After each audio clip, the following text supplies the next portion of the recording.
Hello guys, alam natin parami ng parami ang mga modern features na nilalabas ngayon ng mga bagong sasakyan. Kaya marami mga car buyers na hihirapan talaga silang mamili. Ano bang klase ng mga features ng sasakyan yung kailangan nila at hindi nila kailangan. Kaya kung ikaw ay isang ganong car buyer sa panahon natin ngayon, nasa tamang video ka. Kasi sa video na to pag-uusapan natin, ano ba yung mga modern features ng mga sasakyan ngayon na hindi mo naman talaga madalas gagamitin. At kung yun yung mga hinahanap mo sa sasakyan na to, worth it ba kung yun lang yung basehan mo para bilhin yung sasakyan? So ano, ready na ba kayo? Tara, let's roll! Car Talks PH, the drive of the mind. Learn as you roll, leave no one behind. Car Talks PH, your partner in the trip. Every story, every ride comes with a legit tip.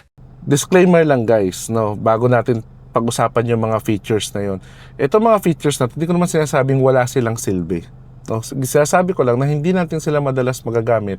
Depende sa atin as practical user. Gusto ko lang i-point out sa video na to na kung itong mga features na to lang yung pagbabasihan mo para bilhin o hindi yung isang sasakyan, baka mas maganda mag-isip-isip ka muna. So ano, pag-usapan na natin yung mga features na yan. No, number 1, gesture control. Ano ibig sabihin nito? Ito yung kailangan mo i-wave yung kamay mo sa entertainment system ng sasakyan mo para mag-change ng volume o kaya mag-change ng music sa sasakyan mo. Maganda yan, mukhang cool, pero ang totoo, minsan, hindi naman 100% of the time gumagana siya. Minsan, mas hassle pa nga mag-wave ng mag-wave dahil nga hindi siya laging gumagana. Mas mabilis pang pumindot ka ng button o kaya sa entertainment system mo o kaya mismo sa steering wheel mo. Minsan, hindi babasa yung kamay mo. Minsan, dagdag electronics lang yan kasi may mga sensor yan na pwedeng masira. At minsan, kapag nasira yan, baka madamay pa yung entertainment system ng sasakyan mo.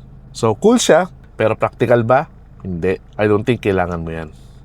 Next, yung mga may built-in navigation. May mga ilang mga modern na sasakyan ngayon, nilalagyan pa nga nila ng micro SD card yung kanilang entertainment system para magkaroon sila ng tinatawag na offline maps para makapag-navigate ka pa rin kahit walang data. Pero practical ba yan guys? Ang totoo, hindi. Mas updated pa rin yung mga cellphone natin like yung mga Google Maps, Waze o kaya Apple Maps na ginagamit natin. Mas practical pa yan. Maglagay ka lang ng phone holder sa sasakyan mo, okay na okay yan. Kasi real-time yung traffic updates, real-time yung road closure, no? At real-time yung mga napakaraming information na mahahanap mo.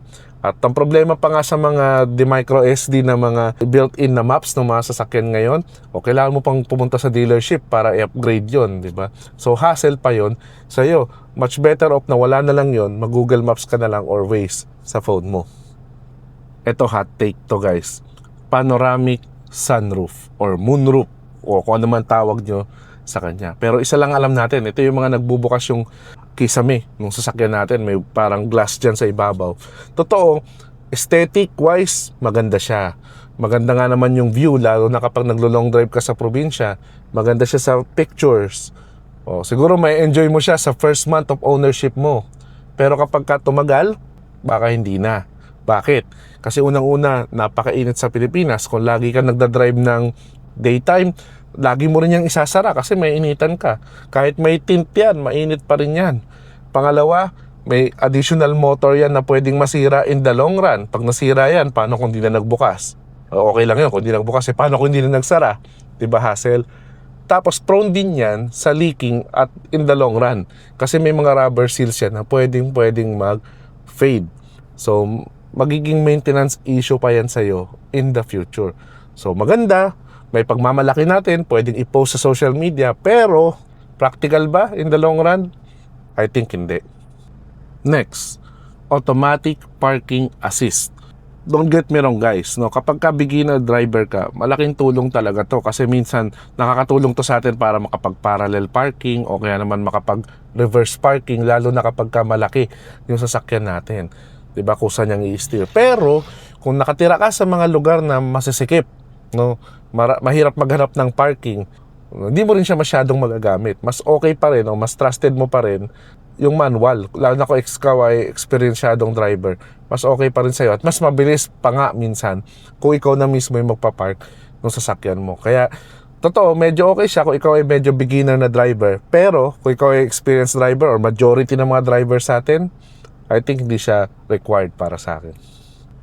Next, yung mga tinatawag nilang in-car Wi-Fi o ibig sabihin merong built-in Wi-Fi hotspot yung sasakyan mo. O, maganda, mukhang cool naman siya. Pero ang totoo, hindi naman siya laging kailangan. Bakit? Kasi dito sa Pilipinas, reliable pa rin sa labas yung ating mga mobile data. Okay na okay yan. At syempre pa, instead na isa na lang yung magsasubscribe ka sa mga promos or magpo-postpaid ka, mobile data mo lang, pero dahil merong built-in wifi yung sasakyan mo, kailangan mo rin yan loadan.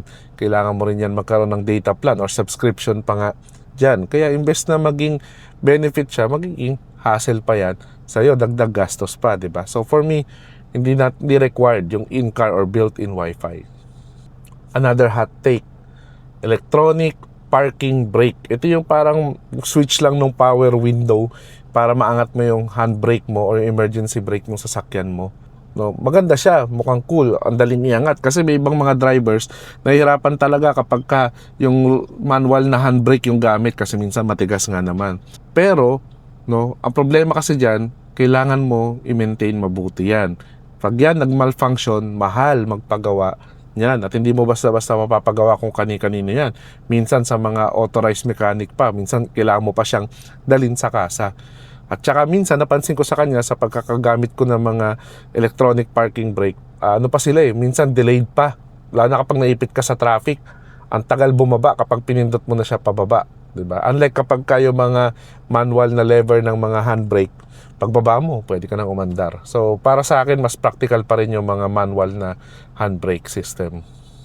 Okay, so yun lang guys yung mga tingin ko na mga modern features ng mga sasakyan ngayon. Na tingin ko, hindi naman siya worth it kung yan lang yung pagbabasehan ninyo para bilhin yung sasakyan na gusto ninyo. Kaya kung nagustuhan mo yung video na to, share mo naman sa mga friends mo na nagpaplanong bumili ng sasakyan at naghahanap ng mga ganyang features. At ulitin ko lang guys, no, hindi ko naman sinabi na walang silbi yung mga features na yan. Hindi lang sila practical para sa mga most drivers dito sa Pilipinas. At lalo na kung yun yung pagbabasihan mo, kung bibilin mo o hindi yung isang sasakyan. So yun lang guys, sana nakatulong sa inyo ulit ang video na to. At syempre kung di ka pa nakasubscribe, click mo na may subscribe button at follow button.